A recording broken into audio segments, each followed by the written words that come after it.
Hey guys, today we're diving into a story that feels like it could only exist in a twisted movie, except it didn't come from a script. It happened in real life, on a flight that was supposed to last 2 hours. But for you, it stretched into something much darker. What begins with a purse ends with a humiliation so absurd it could ruin someone's life or career. You won't believe how far it went.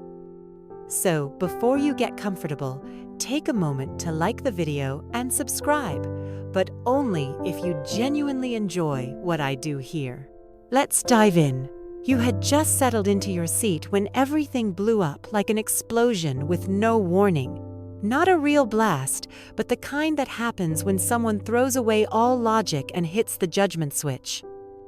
It all started with a purse. A real leather bag, warm brown, vintage design, the kind only those who understand luxury would recognize immediately. Expensive, very expensive. But you knew it better than anyone. You bought it yourself. You picked it. You've cherished it ever since. But to the flight attendant standing in the aisle, it wasn't your bag, because, quite simply, you didn't look like the kind of person who could own something like that. She didn't need to check your boarding pass. She didn't ask. She didn't extend even the minimum courtesy. All she did was look at you, and that was enough for her to play judge, jury, and executioner all at once. The way she marched in wasn't to inquire, it was to accuse. She yanked your hand back as if catching a thief red-handed. She gripped your bag like it was evidence in a criminal trial. And your only crime? Not matching her expectations of what wealth is supposed to look like. And the most horrifying part, everyone saw it, everyone heard it, and no one said a word. You felt like you'd stepped into a cruel joke, except this wasn't funny. This was the textbook definition of discrimination. Not the kind you read about in articles, the kind that happens to you, right here, right now. You tried to stay calm, to stand up for what's right, but every word you offered was crushed under the arrogance of someone who had already decided you were guilty. She didn't just take your possessions, she stripped your dignity in front of a crowd. She scrutinized your clothes, made assumptions about your income, presumed you used food stamps or lived off the system. Each unspoken sentence was a blade, and you sat there judged, exposed, and powerless to defend yourself. You wanted to get up, you wanted to scream, but what kept you in that seat wasn't fear, it was disgust. Not for her, but for the system of silence surrounding her, a silence that chose complicity. Because clearly, in their minds, a person of color, dressed plainly, flying coach with a designer bag that just didn't compute. Ironic, isn't it? A single purse, one biased assumption, and a woman who'd appointed herself as God at 30,000 feet. You knew this wasn't just insulting. It was a direct blow to your self-worth, a verdict carved into your skin with nothing more than a glance. You'd seen this before, lived it even. But it never gets easier. You looked down at your empty hands. The bag was gone, now held by your accuser, and every cell in your body screamed the same thing. This is wrong. And yet, you remained seated. Not because you were weak, but because you knew the storm hadn't peaked yet. The real hurricane was still coming. No one prepares you for the feeling of being publicly suspected. Not the quiet kind of suspicion that lingers inside glances, but the kind that's loud, bold, and broadcast through condescending stares, hands rifling through your belongings, and breath that hovers too close, as if you're contagious. You sat frozen while the woman draped in her customer service uniform unzipped your bag with the authority of someone wielding divine power. She pulled out your things one by one, exposing the most personal parts of your life mid-air, like it was her stage and your story was hers to humiliate. No permission asked, no shame shown. You watched as your phone was lifted and tossed aside with disdain. Your tablet, cradled in a leather casebot to celebrate a project milestone, was flipped open and closed like she expected something illegal to fall out. A small, aged jewelry box was pried open under her laser-sharp gaze. She wasn't searching for truth. She was searching for a reason.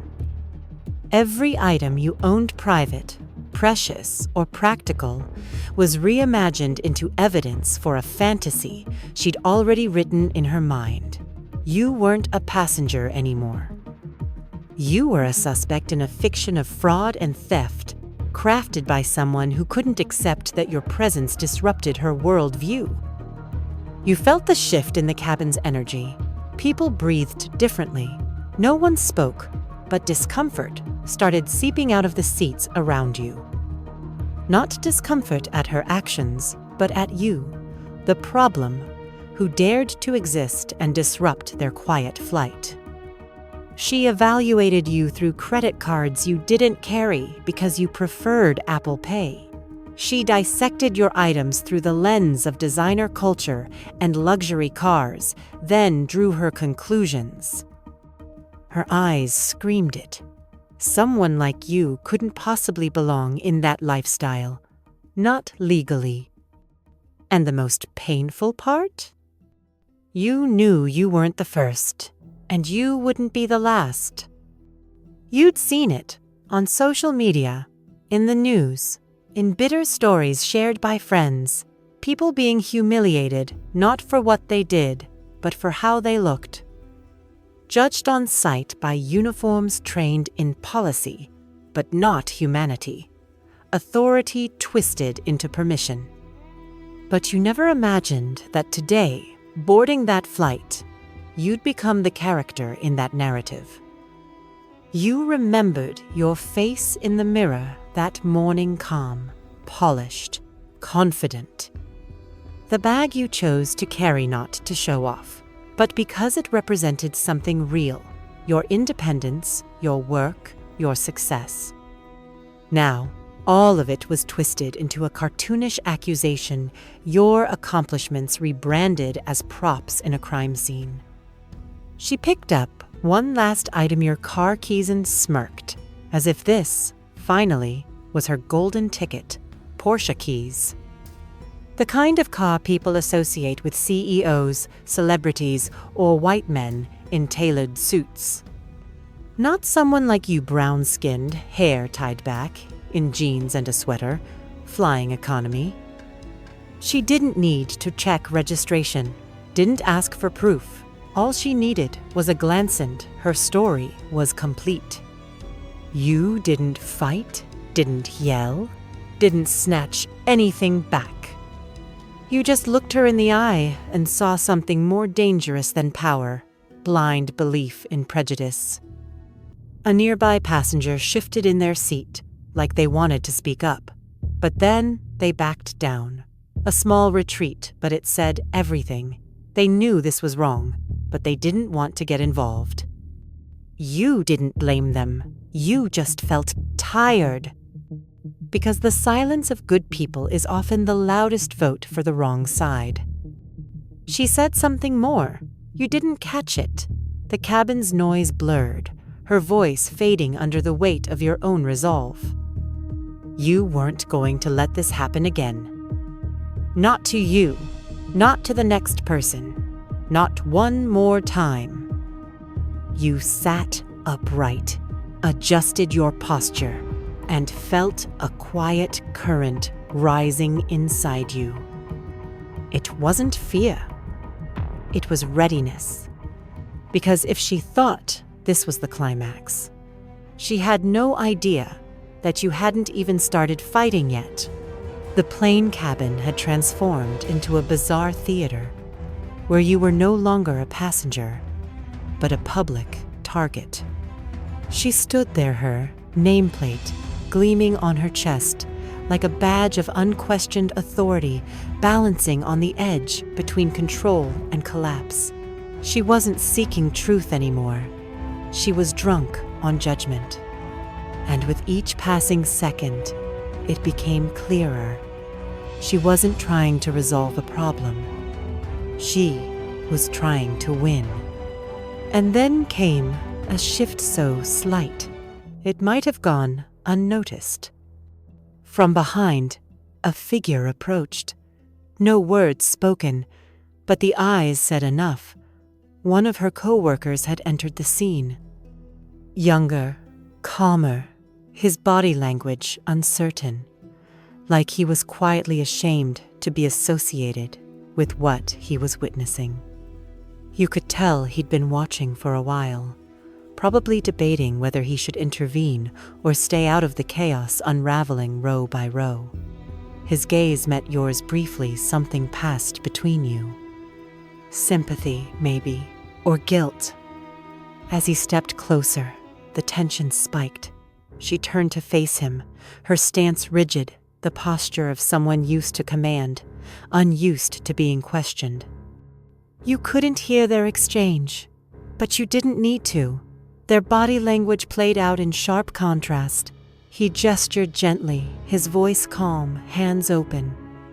She froze for a heartbeat, then straightened her back, raised her chin, and answered like a sergeant delivering orders. Her tone cut through the air without volume, but with pure assertion.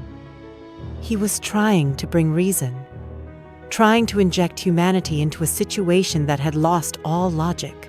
But you could see the moment he realized he was speaking to someone who had already crossed the line. Someone drunk on her own authority and too far gone to back down. She responded not like someone being corrected, but like someone being threatened. Her steps became larger, heavier. She positioned herself physically between you and her colleague, staking ground, as if he had dared to protect you. That momentless, then a minuta stretched, like an eternity. You were no longer watching a conflict. You were watching people unmask themselves. Abusers, cowards, witnesses, and you the one in the middle, not because of any action, but because of your presence. Then she turned again, face cold as steel. A backward step, not retreat, but declaration. She had made up her mind, and the storm wasn't stopping. It was just shifting. The young attendant walked away, not in defeat, but silenced. You saw his shoulders fall slightly as he exited the frame. That particular slump, the posture of someone who knows what's right, but can't say it aloud. And so, you were back where you started, alone, facing a system that had just revealed its true face. The flight hadn't even moved, and yet you were already on a different journey where justice didn't trickle down from rank or protocol, but rose from courage. You remembered what they always say. Stories like these only happen on the news. But now, this was your reality with all its textures, its heat, its quiet rage tightening around your chest like a seatbelt that just won't release. No one else stepped in. No other passengers stood up.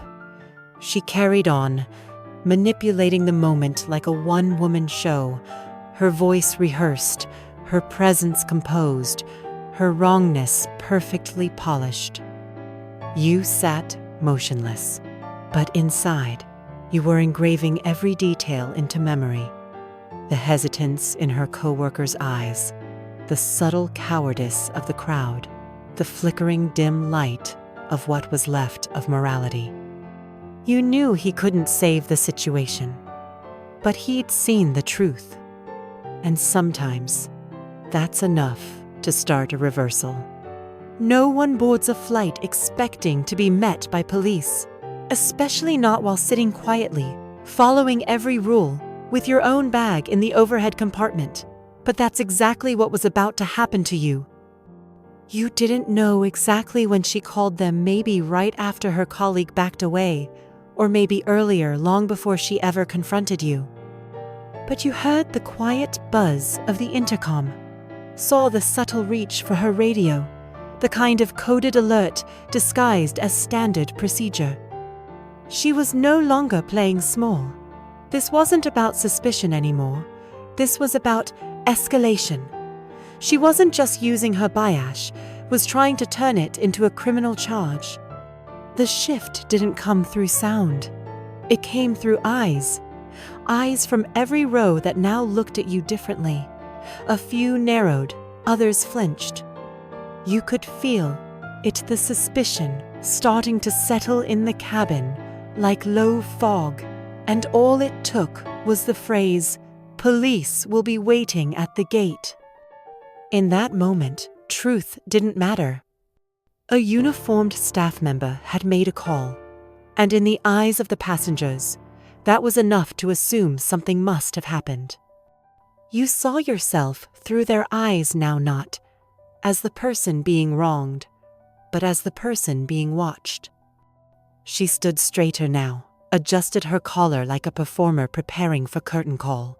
Her finger pointed with confidence, as if marking a threat for containment. And in that moment, the only person in the entire plane who seemed unsurprised by what was unfolding was her. You scanned the cabin, hoping for one voice to rise, for one hand to reach out, for one person to say, "This isn't right." But all you met were lowered eyes, a man fiddling with his phone, an older woman turning to the window, masks, sunglasses, knit hats, a sea of turned backs.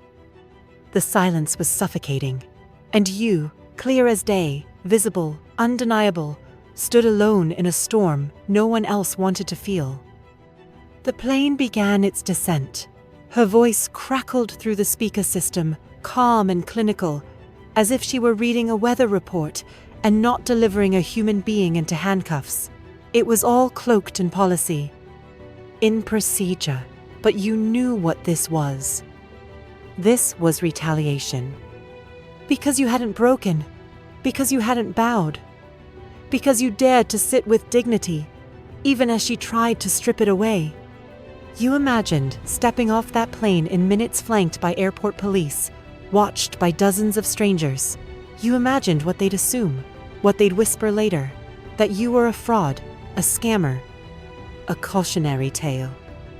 No one knew who you were. Worse, no one wanted to. She'd given them a story, and they accepted it. She, the uniform. You, the profile. You didn't know what would be waiting outside that door, but you knew one thing. If you stayed silent, if you kept your head down, her version would become the version. And that you couldn't allow. You took a slow breath, slipped your phone from your pocket, not to record, not to accuse, just to remind yourself you're still in control. A fingertip to glass, a small, quiet act of grounding. Not retreat, not fear, just presence. Another attendant passed by this time, a man in a dark blazer. He didn't meet your eyes.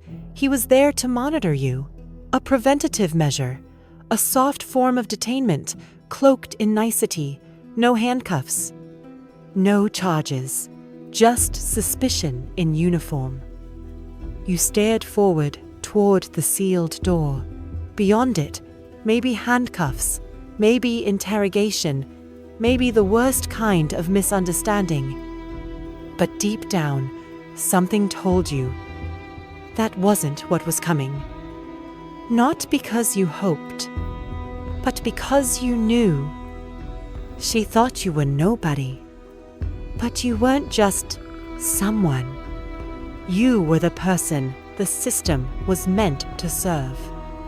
And what she didn't know yet was that her moment of reckoning was already on the way. When the plane came to a full stop, the cabin sank into a heavy, suffocating silence. No one moved. The usual arrival, sound seatbelts unclicking, wheels rolling, Children stirring were all there, but muffled beneath the weight of what was about to happen. The door swung open, a single, sharp beep. 2 airport security officers stepped in tall, stern, uniforms sharp and crisp. They didn't shout, they didn't rush, they were simply doing their job. Respond to a report of a stolen luxury bag. For them, it might have been the 10th call that week. But for you, it was the first, and it would be the last time someone tried to label you wrongly. The flight attendant rose with the confidence of someone who believed she'd completed a great mission. She smiled slightly, gesturing toward you like she was handing over a trophy. She was certain she'd done the right thing. You didn't stand. You didn't react. You just looked at the 2 officers and waited. One of them stepped forward. The other hung back half a pace, his eyes locked on yours, studying you. And then his stare shifted. Just for a moment, something changed. Recognition. He quietly murmured something to his partner. A small nod. A subtle shift. But enough for you to know. They knew. They knew who you were. The flight attendant didn't realize it yet. She continued telling her version of events zone she thought was airtight, flawless, impossible to refute. In her story, you were the thief, and she was the hero. But this time, no one believed her. The officers no longer looked at you as a suspect. They looked at you like someone far above the situation. Someone they hadn't expected, but someone they now absolutely recognized. You stood, not hastily, not for show, but with a quiet command that instantly changed the energy in the cabin. The bag still hung in her hand, but it no longer looked like evidence. It looked like the embodiment of her mistake. Eyes shifted. Doubt turned to confusion. Confusion turned to realization. Then shock. One of the officers approached, giving you a subtle nod of respect. No need for introductions, no need for explanation. His gesture said it all. And then the truth surfaced. You were no ordinary passenger. You were the airline's director of customer experience, assigned to fly undercover to assess service quality and ensure that every single customer, regardless of what seat they occupied, was treated with fairness and dignity. She stammered, said something, but no one listened. No one needed to, because the story was no longer hers. It belonged to you, and to everyone who had ever been treated as though they didn't deserve something good, simply because someone else decided they didn't look the part. You turned and faced the cabin. The same eyes that once looked away were now fixed on you, stunned, uneasy, some even ashamed. The officers gave her a quiet signal to leave the aircraft. There were no claps, no shouting. Just a thick, undeniable silence zone that only truth can leave behind. And you stood there, not angry, not vindictive, just a quiet reminder. Some mistakes can't be fixed with a simple apology.